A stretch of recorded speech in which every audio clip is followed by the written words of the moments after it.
శుభం తెలియజేస్తున్నాను. We wish you merry Christmas and happy new year. నేను ఈ పాడే పాట బాలు గారు స్వరపరిచి ఆయన పాడిన పాట పాడబోతున్నాను. ఇది ఈరోజు మన బ్రదర్ మోజెస్ గారు ఇచ్చిన మెసేజ్కి కనెక్ట్ అవుతుంది.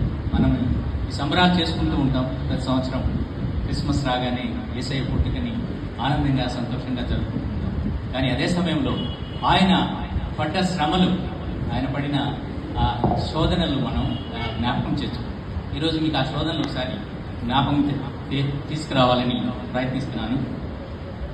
దేవుడు యేసయ్య అక్కడ జన్మించడానికి కారణం ఏమై ఉంటుంది?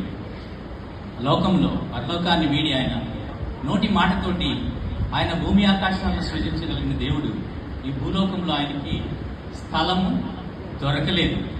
ఆయన ఉండడానికి, ఆయన జన్మించడానికి స్థలం దొరకలేదు అంటే అది విచిత్రంగానే ఉంటుంది.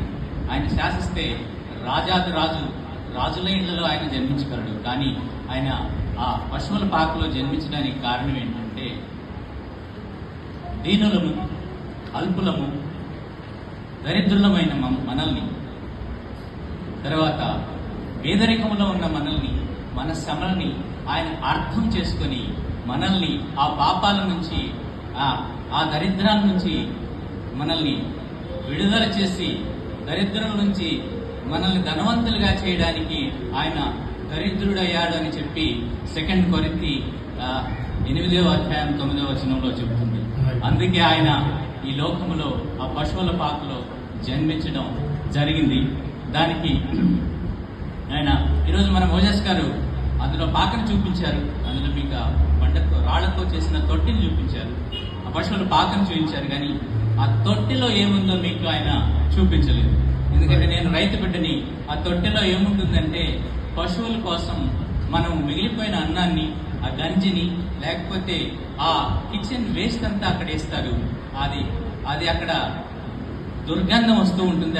అది ఆ తొట్టె. అటువంటి తొట్టెలో ఆయన వచ్చి మన కోసం అక్కడ జన్మించాడంటే ఎన్ని శ్రమలు పడి ఉంటాడో ఆలోచించండి. నిన్ను నన్ను రక్షించడానికి, మనల్ని ఈ పాపం, ఈ దరిద్రం నుంచి విడిపించడానికి ఆయన దారిద్ర్యాన్ని అనుభవించాడు.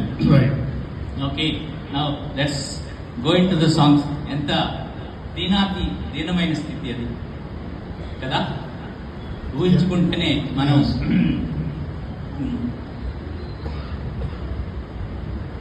ఎంత దీనాతి దీనమో, ఎంత దీనాతి దీనమో ఓ యేసయ్యా, నీ జననమెంత దయనీయమో, తలుచుకుంటే నా గుండె తడబడి